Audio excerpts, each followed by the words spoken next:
Chris Hollier and I were having a discussion about classic cars, and in particular about Edwardian Roadsters, so I thought I'd hit the record button. And I think the reason the cycle carts have become so successful is it's bringing, it's opening up the market to people that can't make a supercar, can't make Yeah, this, you can't compete with modern motor manufacturers nowadays. You're not even close. But if yeah, you go back to simplicity and you say, right, we're doing this because we want to have a bit of a laugh in a field for not too much money. yeah. We're not risking the mortgage. We're not trying to change the world. We're just going to have some fun. And that's So where, speaking of having fun, I happened to notice your post that you put up on Facebook about the ridiculous opinions about kit cars, and then you attached the photo of that 4,500 pound vehicle, and I was wondering, is this the direction that you're going with it? no, I can be 100% confident that's not the direction. But I mean, it had a point because, yeah, it's somebody's creation and all credit to them for having a go. But when you see it, I don't know if you're going to introduce a little picture of this creation at some point. But Yeah, this is what most people around the world envisage when you say the word kit car. yeah, And, and just like you and said so many times, it's just like kind of steer sidewards of that word, yeah, specialty builder, anything to do with home creation, yeah, any other word except for kit car. Because yes. I think just like that analogy I gave you, the line down the center of the page on the Mm, negative side, there's a huge list of ugly, failed kit car manufacturers. yeah, yeah. Which Yeah. are they're enthusiastic people. They're probably very good engineers. They're Hmm. usually not great designers, and they're usually crap businessmen. Yeah. So that's just the reality of it. I'm not condemning anybody for having a go because I've never made a fortune out of making kit cars, so I fall No. into some of those categories as well. But Yeah. now that I've retired from it, I can start looking retrospectively and externally from the market, Hmm. thinking, well, okay, what did it take to make it work? And it Yeah. usually takes starting with a good chunk of money, Hmm. a pretty seriously good chunk of money. Yeah. And often the successful businesses have started with somebody else's creation and taken it to another level. Yeah, well, you've got great examples of Peter Williamson and what he's doing, and then also with that other fellow in Norfolk with that we hopefully will be able to get up and do an interview with, and he's got that extraordinary the Jaguar based sports car. What is it? Oh, John with the Ronarts with all the copper Yeah, the fitting. Ronart. That's the word I'm looking for. Yes. Yeah. Oh, that is an exceptional motor car. But isn't Yeah. that's the kind of what we're talking about, isn't that? I Yeah. mean, it may fall slightly outside of the Edwardian period, but style and class have a way of spanning every generation. Yeah, and there's a lovely, long-standing tradition of British eccentrics who do Hmm. things just for the bloody joy of it. It doesn't have to Hmm. make money. It doesn't have to be accepted by the crowd or to everybody's taste. You do it because you want to, and you take it out and show it off. If Yeah, everybody laughs and points and giggles at you, okay. yeah. If you're enjoying it and having fun, who cares? Wow. Yeah. Well, I'm really looking forward to seeing you develop what you're talking about. Do you have one specific vehicle or line of cars that you're interested in? Not really. What's led me to this point is thinking of simplicity. Um, Hmm. if I try to go for a complex shape, I've got to make a full set of body molds. To do Yeah. that, that's 5 or 6 months work. Yeah. The market is in such now that if we were back in the 1980s, I might have stood a chance of selling 20 of them. Hmm. Now, I won't sell any. That's No. it. It will be a Yeah. one-off, Yeah. particularly a one-off, and that will And be they'd the be end of the sitting in the project. back of your garage. Yeah, and I'll be 6 months down the line thinking, well, that wasn't such a great idea. Yeah. Um, so I'm thinking what the emphasis of the Edwardian idea was. If you look at uh, there was a great British kit car designer called Neville Trickett, who's had his Don't know. fingers. When you research the name, He's had his Mhm. fingers in an awful lot of successful British specialist cars, Okay. one of which was the Siva SIVA, the Siva Edwardian. Hmm. And it was actually featured in a British series called Doctor Who, which was Okay. a, it was a, Oh, I know Doctor Who. okay, so I don't Yeah. need to try and describe it. I mean, he's fairly famous throughout the world, but Yeah. because he was a weirdo, they needed Yeah. to have a weirdo car for him to drive around in. So they gave him this thing. It was actually based on an old 1950s Ford side valve Ford Pop. Wow. So no performance, 3-speed gearbox. It had an 800cc side valve engine. So fast didn't even enter into the conversation. No.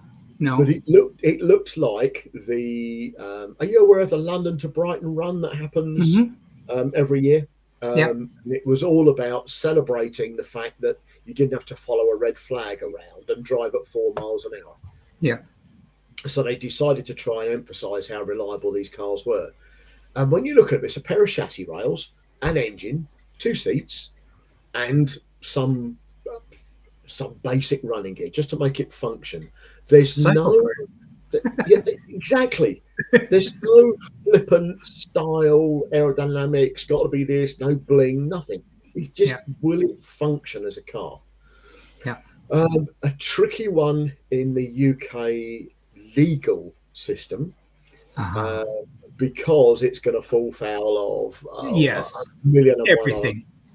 But if I can base it on the right chassis and keep Yeah. an unmodified chassis, then I can put what the hell I like on top of it. You're And if so I you're if I you're you're decide to going to be scrambling around looking for an MX-5.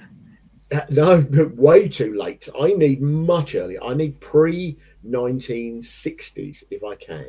But I mean, yes, I mean from that perspective. But I'm just Yeah, talking about if you ever wanted to take it to have it making road legal.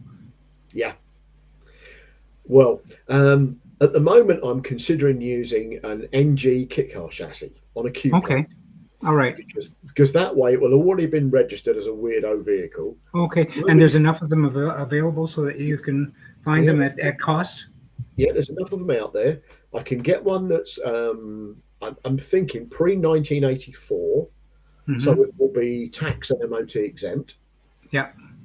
Um, if it's registered on a Q plate, a lot of people over here hate Q plates because it devalues the vehicle.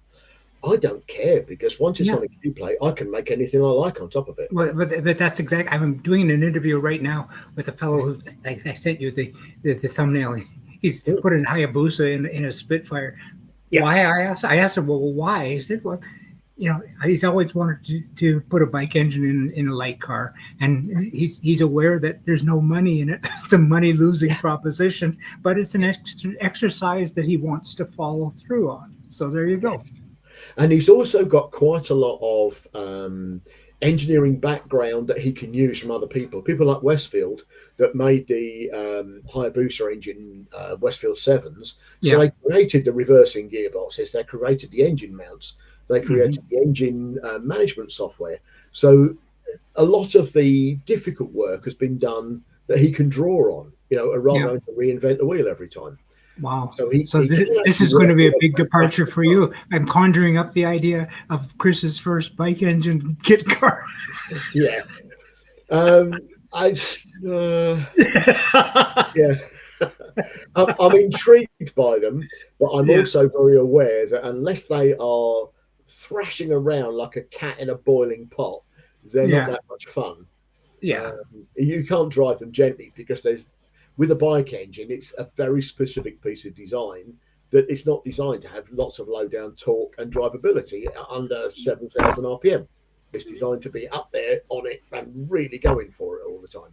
Yeah, that's That's, right. that's Well, not me now. I'm nearly 70. I'll just slow down a little bit. What I have got in the side of the workshop, sitting on a trolley, which has been there for 18 months now, is an old 1950s Vauxhall Velox 6-cylinder pushrod hmm, engine with a yeah, 3-speed gearbox behind it.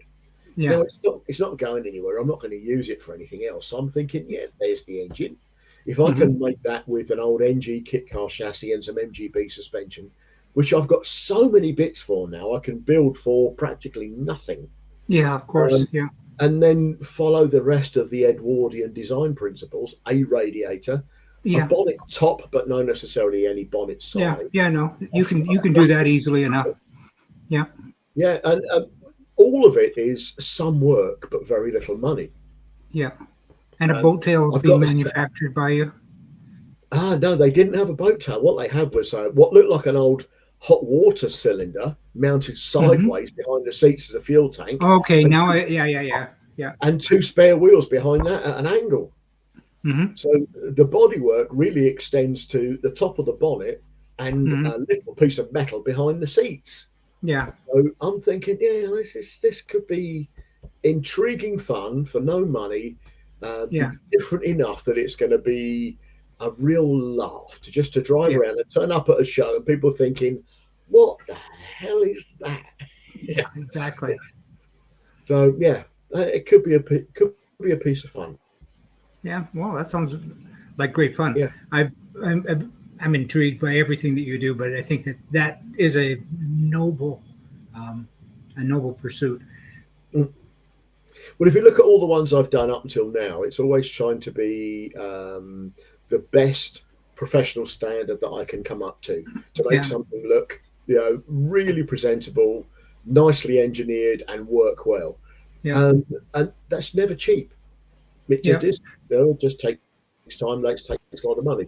Well, it's If I interesting can to do go through the something, process because just like I'm talking about this one fellow, I mean, he's just putting the boost engine in a Spitfire, but it's all about the process too, because he thought that he had it all figured out in advance how he's going to put the prop shaft in. Of course, it's a bike engine, so the prop shaft is over in the passenger side, and so he's going to have to engineer it so everything fits and more or less goes down to the center line of the car, and just the evolution of getting to the point where it goes vroom vroom instead of inklety tinklety plink. yeah. And I think as an engineering project, fantastic. If you have recently stopped working in the engineering field and you've now got time rather than cash, what a great Mm-hmm. way to do it. What a Oh great yeah, thing to do. Because you can yeah, really, when you're in engineering, your head is all about problem solving. yeah, It's not necessarily about the field that you're in at that moment. It's yeah. okay, present me with a problem, I'll come up with a solution. Um, Now, I like that side of it, but I've also got the kickback to my what I've been told is an ADHD brain that it never ever sits still. It's always thinking about the next one, Yeah. and the next one, and the next Well, one. it's And also yeah, it's also a matter of artistic expression. I've always loved very how much. your cars present themselves, and they're you talk about kid cars getting a bad brand or bad image. The stuff that you crank out is beautiful. Well, thank you for that. But it's also about little details. Um, if you look at any car at a car show, Hmm. especially if it's a special built or a one-off built, you don't need to know anything about cars at all to look at it and think, "Oh, that's quite interesting," or Yeah. "Oh, that's a bit, Oh yeah. yeah." If Yeah. only they thought a bit more about that, or that bit's wrong, or that bit's wrong, and it Hmm. just takes an awful lot of standing back rather Hmm. than thrashing through the project. You've got to have an idea in mind at the beginning. That's an absolute necessity. But you've also got to have the strategy of separating yourself for a little while, Hmm. standing back at a distance, and asking people that you usually don't agree with what they think of it. Yeah. And they'll give you an honest opinion, and then you can either accept that or reject it, but you Hmm. should certainly consider it. Yeah. Yeah. Absolutely. Yeah. Well, Interesting design path. absolutely. Well, I'm going to turn the recording part off just so we can chat. Okay. Thanks so much.